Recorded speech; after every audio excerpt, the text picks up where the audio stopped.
BHK independent house spot payment option లో కేవలం 25 లక్షలు మాత్రమే, అది కూడా 183 గజాల భూమిలో. తెలుగు ఇండస్ట్రీ చేడబుడుగో రాంగోపాల్ వర్మ, తెలుగు ఇండస్ట్రీ చేడబుడుగో రాంగోపాల్ వర్మ, అమరే రాంగోపాల్ వర్మ, అమరే రాంగోపాల్ వర్మ, అమరే రాంగోపాల్ వర్మ.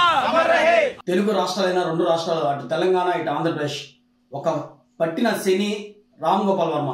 రామ్ గోపాల్ వర్మ అంటేనే ఒక శాడిస్ట్, ఒక తాగుబోతు, ఒక 420. అలాంటి వ్యక్తి ఈరోజు వ్యూహం సినిమా అనేసి ఈరోజు ప్రజల మధ్యలోకి తీసుకురావడం జరిగింది. ఈరోజు వ్యూహం సినిమాలో మా దేవుడైన నారా చంద్రబాబు నాయుడు గారు, నారా లోకేష్ బాబు గారు, పవన్ కళ్యాణ్ గురించి ఈరోజు చిత్రీకరించడం జరిగింది. మేము ఒకటే హెచ్చరిస్తున్నాం, ఈరోజు రామ్ గోపాల్ వర్మ ఇలాంటి సినిమాలు ఎన్ని తీసినా ఎన్ని చేసినా 2024లో ఖచ్చితంగా చంద్రబాబు గారు సీఎం అవుతారు. ఇలాంటి సినిమాలు ఎన్నైనా తీసుకో రామ్ గోపాల్ వర్మ, మేము ఒకటే హెచ్చరిస్తున్నాం. మీ వ్యూహం సినిమా అనేది ఈరోజు హైకోర్టుకు కూడా ఈరోజు నారా లోకేష్ బాబు గారు కోర్టుకు తీసుకెళ్లడం, కేసు వేయడం జరిగింది.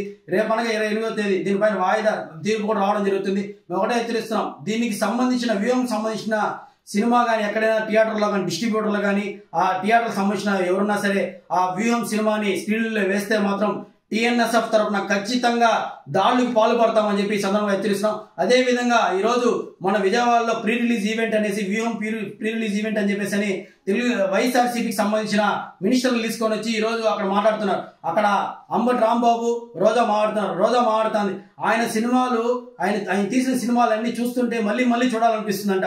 ఆ రోజా గారికి ఆ సినిమాలో ఏం చూడాలనిపించిందో మాకు తెలియదు, కానీ మీకు అంతగా నచ్చితే అమ్మ రోజమ్మ గారు మీ ఇంట్లో మీ టీవీలో వేసుకొని రామ్ గోపాల్ వర్మ తీసిన సినిమాలు స్టార్టింగ్ నుంచి ఇప్పుడు మొన్నటి వరకు తీసిన సినిమాలన్నీ ప్రతి ఒక్క సినిమాలు నువ్వు ఒకటి తరఫున ఒకటి చూసుకోగాని తప్ప ఈరోజు ప్రజల మధ్యలో రాజకీయ చిచ్చులు పెట్టి ఈరోజు ప్రజల మధ్యలో గొడవలు లేపే విధంగా ఈరోజు వ్యూహం సినిమా ఉంది. ఖచ్చితంగా చెప్తున్నాం, ఈ వ్యూహం సినిమా కానీ థియేటర్లో రిలీజ్ అయితే మాత్రం తెలుగుదేశం పార్టీ జనసేనకు సంబంధించిన నాయకులు ప్రతి ఒక్కరు థియేటర్లు ధ్వంసం చేస్తామని చెప్పి ఈ సందర్భంగా హెచ్చరిస్తున్నాం. అదేవిధంగా ఈరోజు తీసుకుంటే తిరుపతి SV యూనివర్సిటీ ముఖద్వారం వద్ద ఈరోజు రామ్ గోపాల్ వర్మకి పూలమాలేసి నివాళులు అర్పించడం జరిగింది.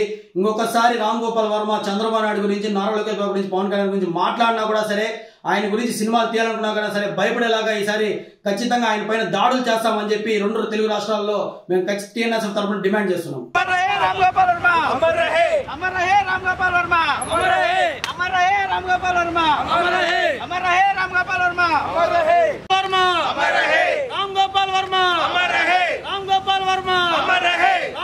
వర్మ